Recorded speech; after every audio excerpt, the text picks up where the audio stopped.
You're listening to the Songs of Inspiration podcast, bringing you local interviews and performances by singer-songwriters with the goal to give space to the music community and share local artists' messages and stories with the world. I'm your host, Lars Wickland.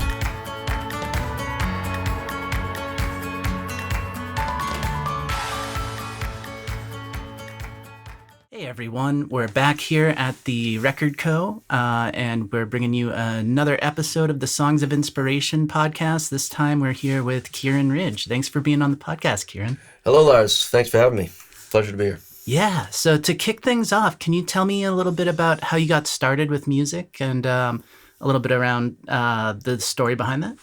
Yeah, well, I was always interested in playing guitar and in writing songs, but it was really after college I started doing it in a serious way. Mm-hmm. I'd already played guitar to some extent, but at that point I really started diving in, and I'm still not the world's greatest guitar player, but at least as far as being able to be good enough to get up on stage by myself and play some songs. And I started writing, and I just started writing every day and just learning the craft of it. And eventually I started going to open mics, and after that put a band together. But it was a process of about 5 years from the time I got out of college to really diving in and doing it in a serious way. Very cool. And what were your earliest influences as you got started? Well, you mean when I was growing up, there was a lot of music in my house. My father's from Galway, Ireland. Oh, cool. And so he listened to a lot of the traditional Irish songs, which I liked as a kid. And I used to, little kids can memorize songs without even trying. And I just knew the words to all these songs, knew all the melodies, just without even trying. And so what really grabbed me first, though, is my mother, who was from here, was a huge fan of the music of the 60s when she was growing up. And she was a very big fan of the Beatles. Mm-hmm. And when I heard the Beatles, it was like nothing I'd ever heard before. And it was like every day I had to have those records on. I don't know if you're a Beatles fan, but they had definitely am. So those red and blue albums, the two record sets. She had those, and I just played them every day. And I got to the point where I could probably sing every song on there from start to finish. Very cool. without even listening to it. I just knew it by heart, and I still do. And eventually I started buying up all the rest of their stuff, and by the time I was a teenager, I could probably sing every song. That's awesome. Yeah. Very cool. Yeah, Beatles have a wide array of different cool songwriting stuff too, mm-hmm. in there and stuff, and just such a wide array of different types of songs too. Mm-hmm. Cool stuff. Absolutely. Awesome. Did you have any mentors as you got started with music in your career? Yeah, when I started going to open mics in my early 20s, I started going to the Cantab over in Cambridge, mm-hmm. on Mass Ave in Cambridge, Central Square, and there was a guy named Jeff Bartley who ran the open mics there. And Jeff was an incredible guitar player. He used to go to these music festivals, and he'd win all these guitar playing contests. And he wrote some songs too. He had this one song that was covered by a successful Irish singer named Mary Black. Mm-hmm. So I got up there the first time, and I wasn't very good at that point, and I was very new to it. Yeah. And I didn't do any of my own songs. I had been writing, but I just did a couple of traditional songs, and it was kind of a folky atmosphere. So I did a couple of traditional songs, and I did fine. But it was my first time on stage, and he was very encouraging. And he told me, "Please come back next week. You're just starting out, but it's something you should pursue."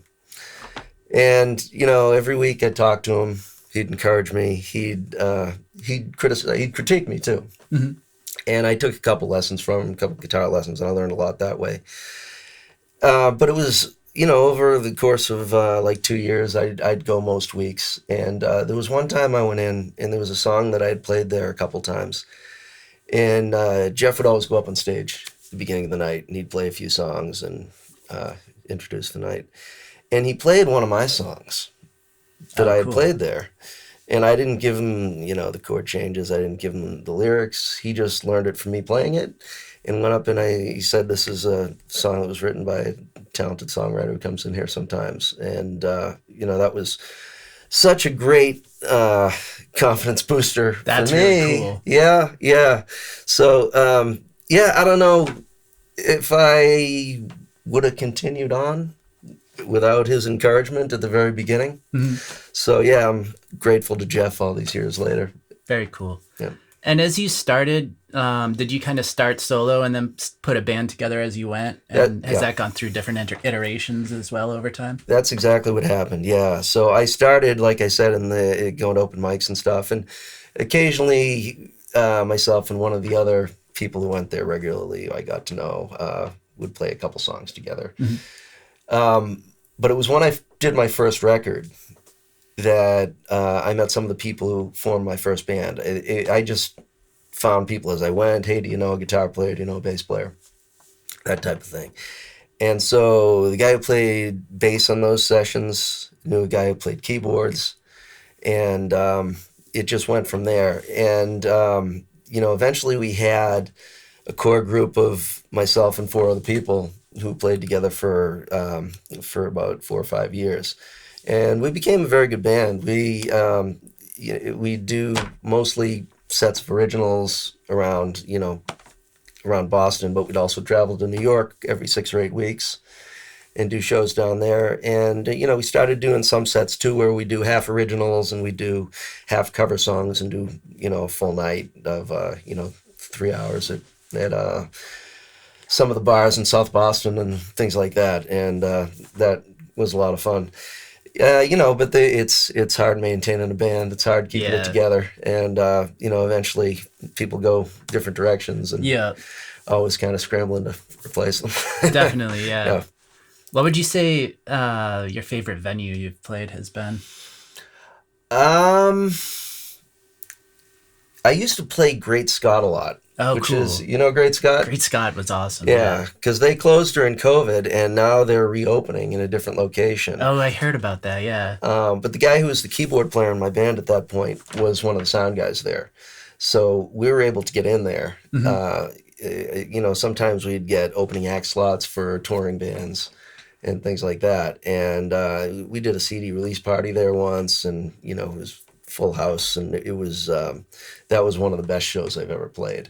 So I would say that's my favorite. I also I used to play when I was playing solo acoustic stuff. I used to play Club Pass themes sometimes too. Oh, cool! That's such a great room, such a great listening room, and of course there's a lot of history there. So. Yeah, it's a very intimate venue. Mm-hmm. I always love seeing shows there and stuff. Yep. Very cool. As you kind of were getting started, what would you say the biggest challenge was as an artist? Well, I mean, just getting over the initial challenge of getting started at all is the hardest part. Just getting over that hump of stage fright and just like, hey, am I supposed to be up here? Yeah. But you see so many other people who are just starting out too, who are in the same situation, and that's encouraging. It's like but as I put bands together, the challenge was what I mentioned a minute ago, is you'd get a good band together, and then what happened with this original really good band that I had for a few years is the bass player got married and was about to have his first kid. Mm-hmm. And so he didn't have time anymore. He'd leave the band. Yeah. So we had to get somebody else. Then, another guy was moving away, and it's challenging being in a band anyway, because you spend a lot of time together traveling around, and sometimes people don't get along, and so just maintaining that band is so hard. And you have a good balance, you got a good group, and all of a sudden somebody leaves and you bring somebody else in, and the balance isn't quite right. Mm-hmm. The personalities aren't the same, and so just trying to maintain that is what I would say is the hardest part.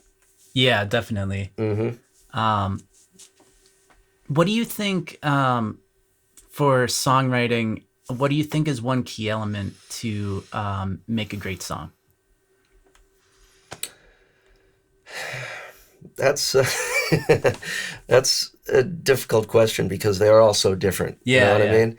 They're some of them just come so easy, and some of them are really something you have to wrestle with. Hmm. Because there's no one key thing. I mean, the songs can be so different and still be something that pulls you in. Yeah. Uh, the best songs for me were always the ones that came quick and came easy. Not something I was thinking about, not something I was trying to figure, oh, what would be a good idea for a song. But, I'm busy doing something else, and all of a sudden something pops into my head. And Yeah. it's like, oh, I got to get a piece of paper immediately and just start scribbling down. Yeah. And it's just like those moments of inspiration that strike. And I don't think there's any one thing. I mean, songs can, like I said, be so different. It can be this quiet folk song, or it could be, something from Led Zeppelin or something. Yeah. And Yeah. they're both songs that are, entrancing and intelligent, and but just so very different. So, but for me, for my writing anyway, all of what I think of as my, 15 or 20 best songs are all ones that came like that. I just I got to get a pen and paper immediately and start scribbling down.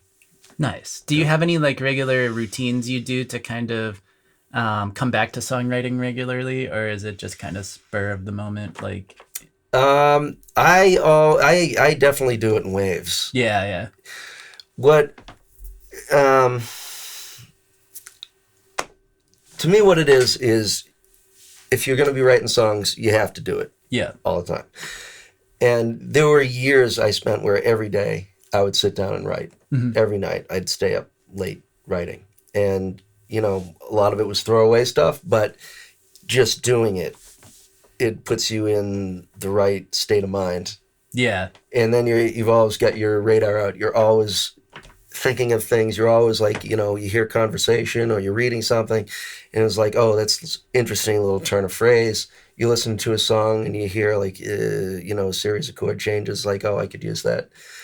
And you're always just putting the pieces of the puzzle together in your head.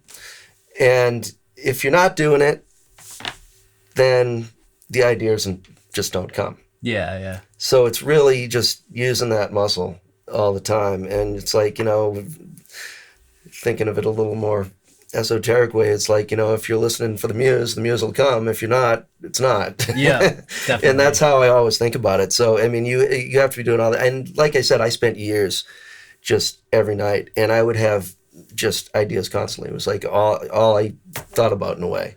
And now it's not like that anymore. Yeah. Now I do it. I'll have a month where I'm like that, just Yeah. and the ideas start coming again. And that right now I haven't been writing all that much, and it's not what's in my head, and the ideas don't come. Yeah, yeah. But once I'm in that state of mind, I find songs come along quickly and easily. Very cool. Yeah. Yeah, I go back and forth with it too. I think I've written some songs kind of like in the moment, and those usually are the best ones when you're just in it and like get it down and stuff. But it's also good to keep coming back to it and trying to use that muscle. Yeah, and one thing I'd add to that is you have to be, for me anyway, listening to good stuff and also reading good stuff. Yeah. And that you get inspired by other good artists. Absolutely. Yeah. Very cool. Can you tell us a story behind one of the songs that you've written? Yeah, well, I just discovered something very recently about a song that I wrote quite a few years ago called "Nothing Left to Lose," and I was just listening to Spotify and just shuffling songs. And the song by George Harrison came on called "Any Road," and I realized that I kind of took the rhythm and the chord changes and some of the words from the song, not knowing I did it. But it was so similar. it just like a few turns of phrase. And I've never done anything like that intentionally, but it was something that's in the back of my head. And as far as I know, it's not a very well-known song. But obviously I'd heard it, and I just borrowed a few things from it. And I was very surprised because I thought... Because George Harrison got sued for My Sweet Lord. Oh, yeah. Because it sounded like He's So Fine, the Motown song. Yeah. So, he can't blame me.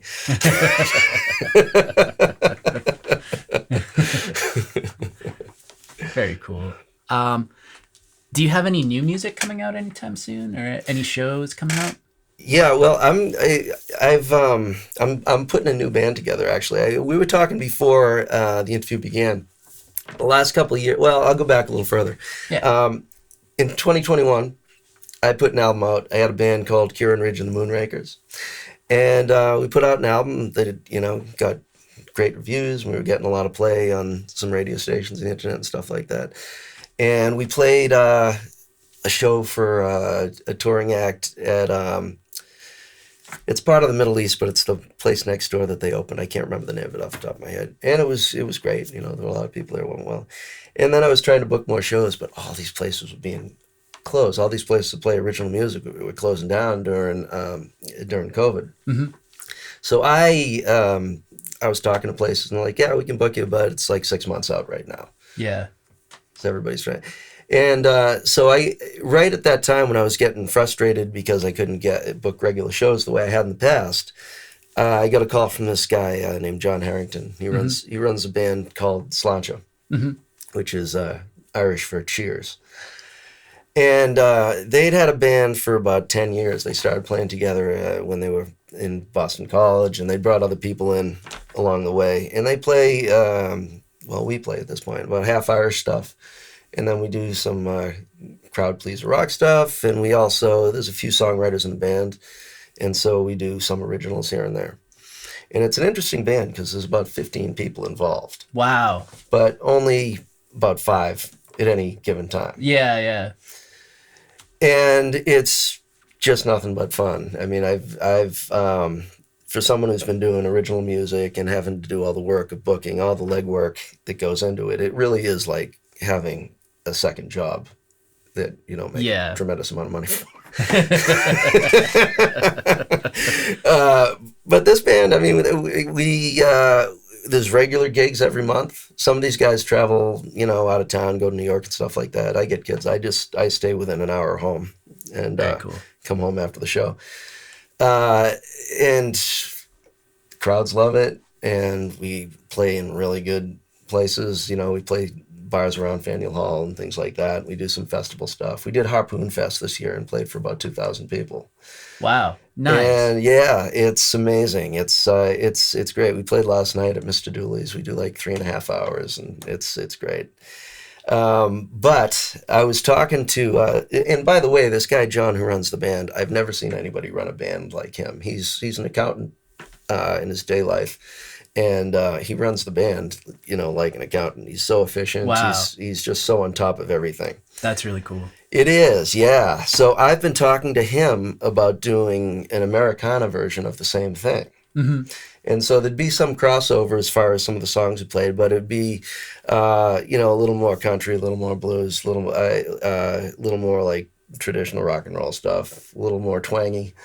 Very cool. Some of the same musicians would be involved, and this is just in the discussion process. I've roped in a couple musicians, and I'm looking for more, and we're just developing the idea. But that is the next thing I'm doing. I'd also like to record a few more songs. There's a couple of the songs that I think are some of my better songs that I've never had recordings that I'm happy with, and so I'd like to make sure I have. The last time I recorded back in 2021, it came out great. We recorded in an excellent studio with a really good engineer. Nice. And I want to go back there, hopefully with the same people, and record, a few, maybe to even do an EP with like 5 songs. But that's the short-term plans for me. Very cool. Yeah, excited to hear that Americana version of that band and stuff too. Yeah. Sounds really cool. Sounds like an interesting way to run that band too. I think having different members that swap in and out Mm-hmm. too is it sounds like that they're able to do a lot more that way and stuff, which is cool. It can be such a different band too, depending on who's playing on a given night. I mean, sometimes we have a couple of like really great lead guitarists, electric lead guitarists who can really rip it up. Mm-hmm. And sometimes it's just kind of a quieter acoustic thing with, bass and like hand drums, acoustic guitar, mandolin, or fiddle.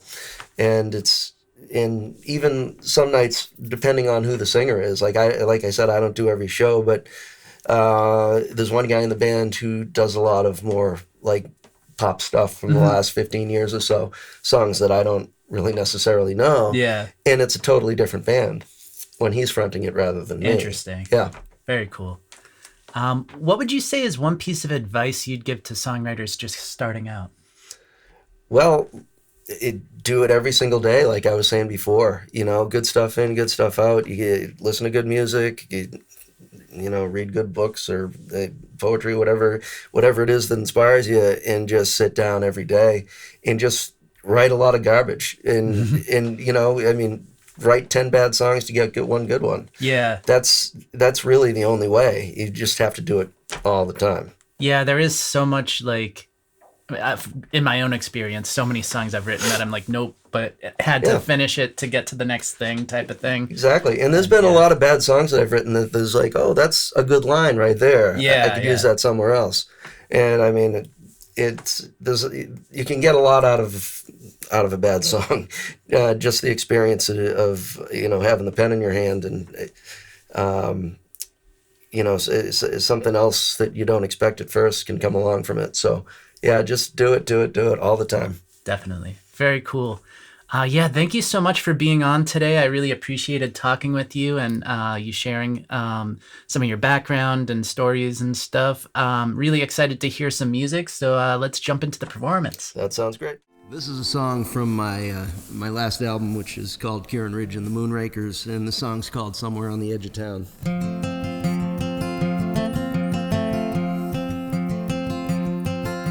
Somewhere on the edge of town, I lost my summer on the edge of town. Somewhere on the edge of town, I lost my way. Somewhere on the edge of town, I lost my summer on the edge of town. Somewhere on the edge of town, I lost my way. I lost my way back home, I lost myself along the way.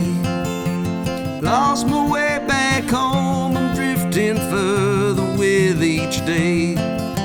Summer on the edge of town, I lost my summer on the edge of town.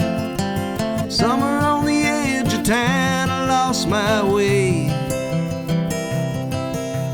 The pendulum is swinging, the clock counts out the time. Along the western ocean, the sun sets in the sky. Summer on the edge of town, I lost my summer on the edge of town. Summer on the edge of town, I lost my way.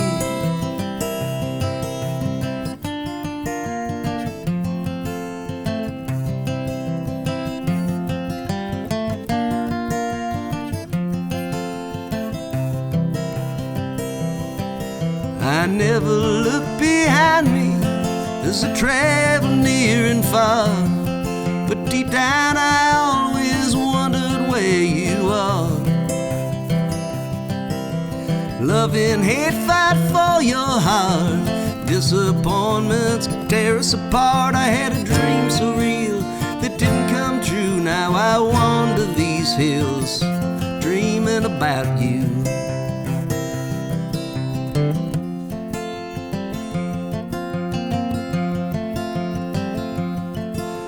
The answers are elusive, just beyond my touch.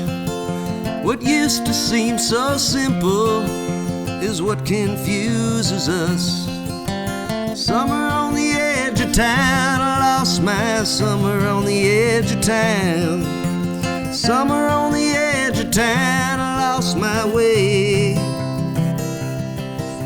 Summer on the edge of town, lost my summer on the edge of town. Summer on the edge of town, I lost my way. Na na na na na na na na na na na na na na.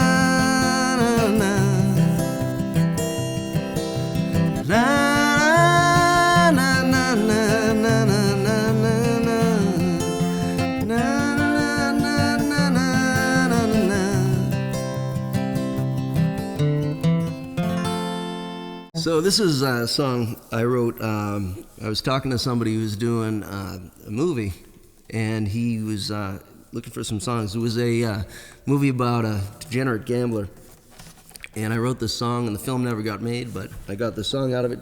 It's called The Greatest Trick.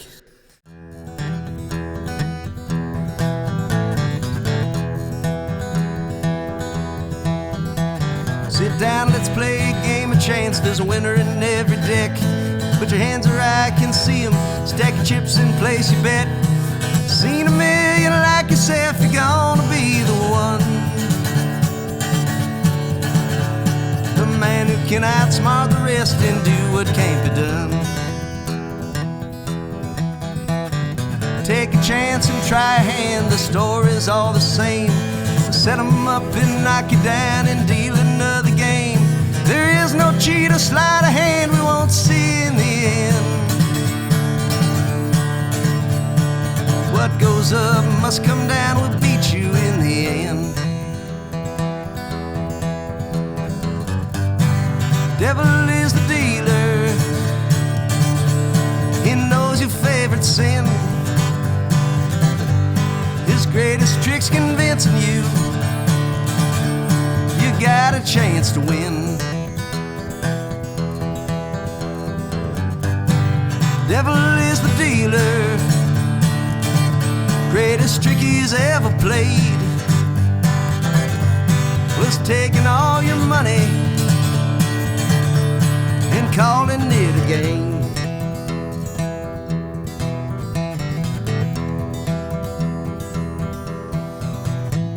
Don't be distracted by the lights, the women or the beer. Don't lose your concentration or the consequence is clear. There's no deception here, you see, don't need no tricks, my friend. Our eyes are all around you and the house will always win. Devil is the dealer, he knows your favorite sin. His greatest trick's convincing you you got a chance to win. Devil is the dealer, greatest trick he's ever played was taking all your money and calling it a game.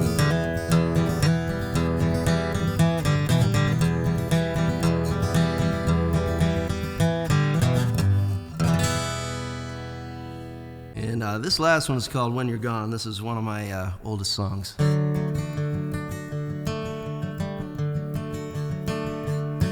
One night as I was dreaming,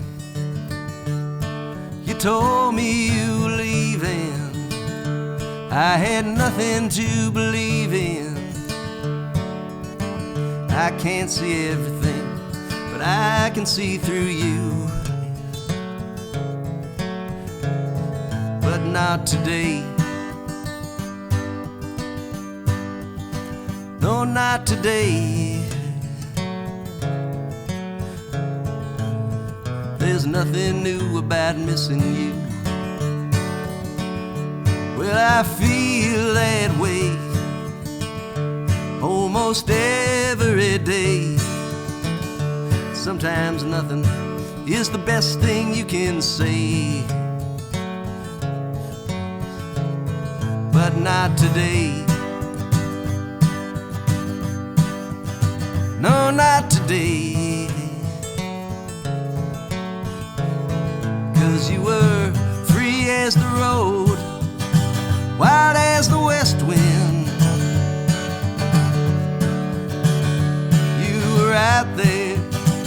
the whole world wrong. Now you're a rose without a thorn, though you weathered every stone. Well, it all can fade away in an hour or a day, and who remember you when you're gone, you when you're gone. Only loneliness to lose, my dreams beneath your feet, out there in the street, abandoned there, just dying there without you. But not today, no, not today, 'cause you were free as the road, wild as the west wind. You were out there proving the whole world wrong. Now you're a rose without a thorn, though you weathered every stone. Well, it all can fade away in an hour or a day, and who remember you when you're gone, you when you're gone.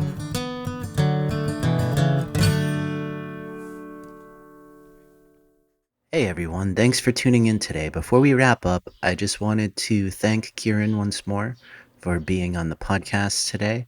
And if you haven't had a chance or are wondering where you can find his music, you can find him on Spotify under Kieran Ridge. And you can also find a link to his music when I post this episode.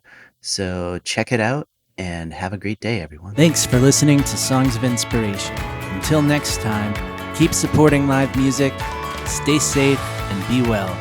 This podcast is produced by True to the Vision Music. For more information, check out larswickman.net.